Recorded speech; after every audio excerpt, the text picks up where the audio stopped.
latest mula sa Kongreso, Sister L? Anong report ni Manang Milky? Ano ang latest? Matapos ang mga tarayan kahapon? Sarap manood, ano? Tinalo pa ang pag ni Netflix. So, ang 2025 budget ng Office of Vice President matatagalan daw na mailusot kung patuloy ang kawalan ng kooperasyon ni Vice President Sara Duterte. Sino nagsabi niyan? RH12, Milky Rigunan. Manang Milky. Sister El at Lakay, inaasahan na matatagalang makalusot sa committee level ang panukalang budget ng Office of the Vice President kung patuloy na iwas sa mga tanong at kawalan ng kooperasyon si Vice President Sara Duterte. Ito ipinahiwatig ni Lanao del Norte Representative Zia Alonto Adjong ang naatasang magdepensa ng OVP budget sa plenaryo. Halos 5 oras na nakasalang sa hearing ng House Committee on 5 Appropriations. hours pala yun? Si VP Sara. Yes, Lakay, mahigit sa 5 hours. Umiiwas itong sagutin ang tanong na mamabatas sa issue ng confidential info funds at ilang beses na pinapaalalahanan na sundin ang regulasyon at paggalang sa committee rules. Sa panig ni Bataan, Representative Geraldine Roman, nakadidismaya ang hindi pagsagot ni VP Sara kahit man lamang sa mga plano ng OVP na ipatutupad para sa mga susunod na taon. Sabi ni Roman na sayang ang mahigit 5 oras na budget hearing pero bukod sa word war sa ilang kongresista, paulit-uling lang ang sagot ni VP Sara na tumatanggi siyang sagutin ang mga tanong. Narito si Congresswoman Geraldine Roman. Sayang ang pagkakataon. This hearing was supposed to be a crucial forum for us to ensure that the public funds are allocated wisely and effectively. No? However, instead of gaining clarity and insights needed to make informed decisions, we find ourselves caught in a cycle of verbal disputes and personal attacks. And I'm just pointing at one side only, maybe both sides, possibly, and also formula answers, scripted answers, and even insinuations that we are following a script. Napakadali lang naman pong sumagot. Bakit kinakailangan pa nating hold us in doubt and keep us in the dark? Samantala, deferred Lakay at Sister L ang budget ng OVP sa 2025 at muling nakaschedule ang pagsalang ni VP Sara sa hearing sa September 10. Ako si Milky Rigunan. Kasama ng Milky. Yes, Lakay. Milky, naka-incumbent pala si Congresswoman Geraldine Roman ng Bataan. Ha? Medyo simpleng mataharay din yung mga niya, ha? Mga statement niya kahapon. Ha? Actually, Lakay, maaga silang dumating kasi 1:30 yung scheduled hearing. Nagsimula na mga bago mag alas 2 ng hapon kasi merong mga rules, merong attendance sa mga congressmen. 17 congressmen ang pumila na first na magtatanong kay Vice President Sara Duterte.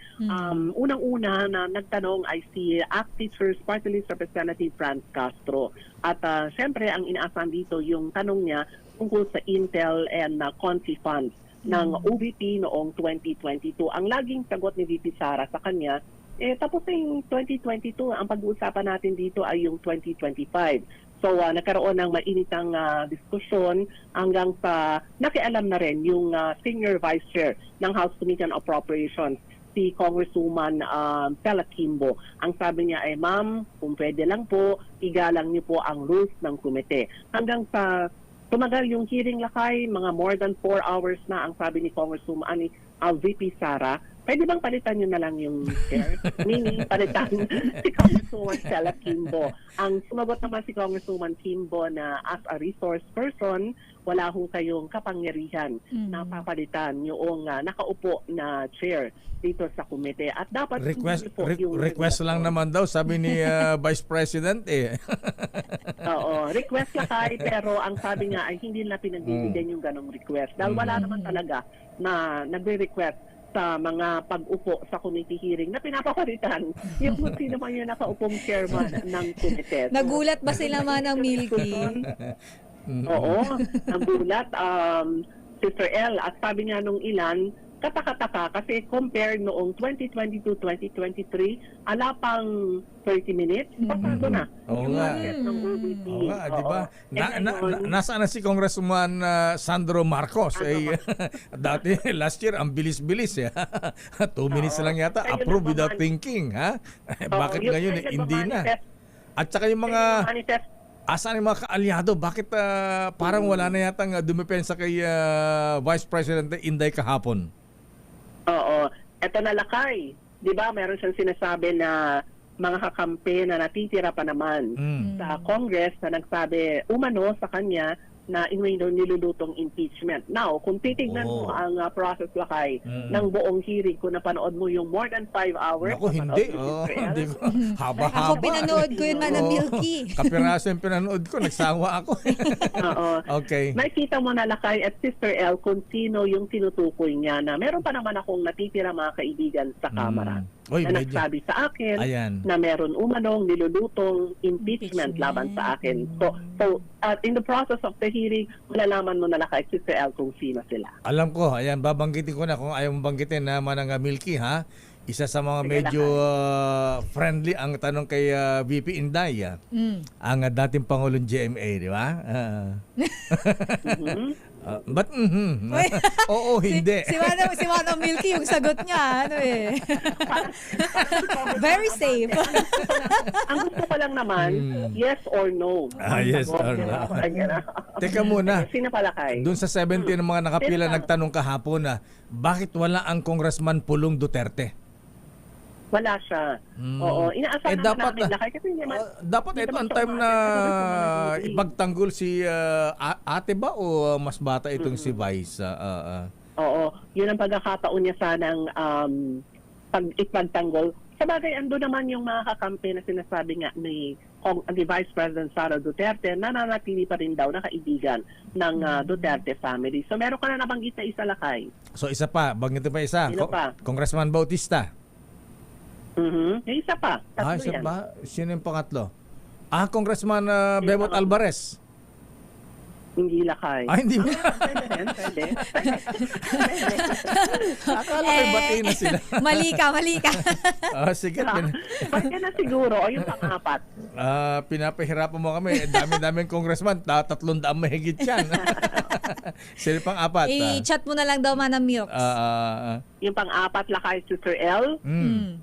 I would like to forego the opportunity to defend the budget in a question and answer format. I will leave it up to them to decide on a proposal as submitted.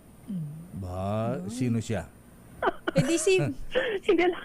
Sila? Yan yung sinasabi lagi ni DP Yan yung Sara sagot niya, kapag Lakay. ganun ba? Yan yung lagi niyang sinasagot na same, sabi niya, different questions, same answer. Yun lang makukuha niyo sa kanya. Yes. Halimbawa, ang tanong ni Sister L, ano po ba ang plano ninyo, VP, sa 2025 na mga programa tungkol sa medical assistance? Ang isasagot niya sa Lakay, Yun. I would like to forego the opportunity to defend the budget in a question and answer format. I will leave it up to them to decide on the proposal as submitted. Ayan. Yun yung kanyang alam line. ko na isa pa. Congressman Ungab. Ayan. Tama ba? Yes. Ayan. Mukhang ang bilis ng bubut mo. Oo. Ano naman bubit natin eh. Yung bubut nila tumingin lang siya sa cellphone niya. Ang mga bubit natin. Mabibilis eh. Ang daya ng phone-in, may phone-in ka, answer ka lakay, ha? Pero halata naman daw kasing parang hinaharas, ha? Ginagang up ang Vice President Inday. Ayan.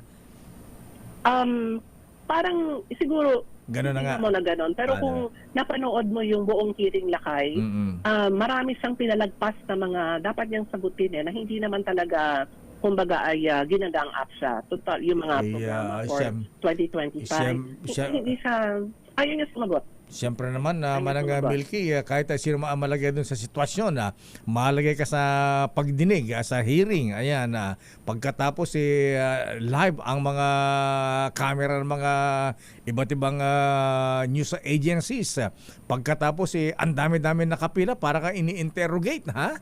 Abay tapos 5 oras, abay mahihilo ka na niyan. Mahigit. Mahigit 5.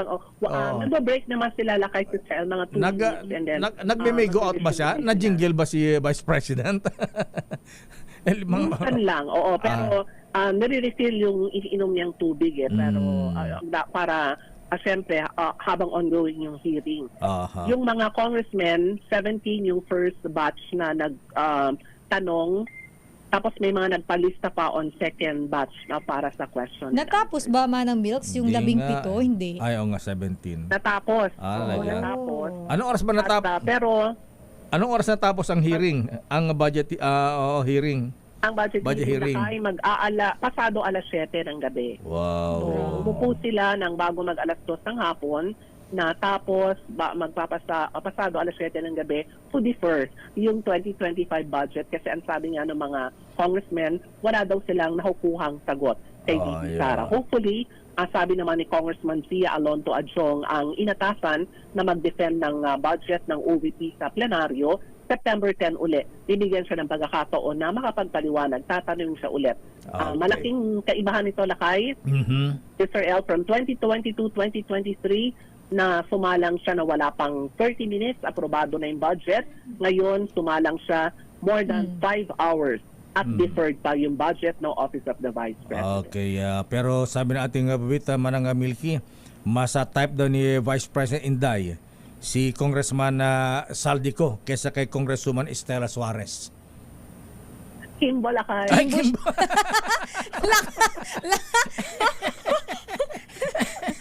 Manang Milky, kakahalo-halo niya yung pangalan ko yun. Yung text sa akin, Phone in answer niya.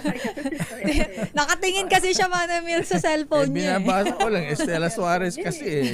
Kimbo, Oo. Kimbo. Pero grabe talagang yung pressure kay Congresswoman oo. Stella Kimbo kahapon. Oo, Manang Grabe. Milky. Halos mapaus na yung boses niya. Kakasaway kay VP Sara. Sa pagsisimula pa nga lang Manang Milky. Okay. Oo, umpisa pa lang. Okay, maraming salamat. Ang susunod na kabanata sa September 10, inaantabayanan pa namin Lakay at Sister L kung matutuloy ngayong araw yung hearing ng Quadcom. Dahil, di ba, merong utos ang Malacanang na suspindihin na ang pasok ng mga government offices. Pero up to now, wala pa namang abiso ang Quadcom. So, malamang itutuloy itong hearing at baka paharapin naman itong si Cassandra Leong na nasa custody ng Kamara. Maraming salamat, Manang Milky. Magandang umaga Lakay, Sister L. Ako si Milky Regulana Bulat para sa DCRH, una sa Pilipinas, una sa Pilipino. Maraming salamat, Manang Milky Regular mula sa Kamara. Mamaya alamin natin ang highlights naman kahapon sa Senado Sa mula kay Senado. Raymond Paas.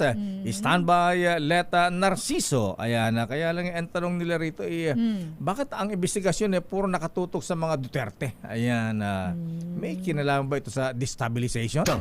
Daming bayan. Oras, Sister L. 9:17.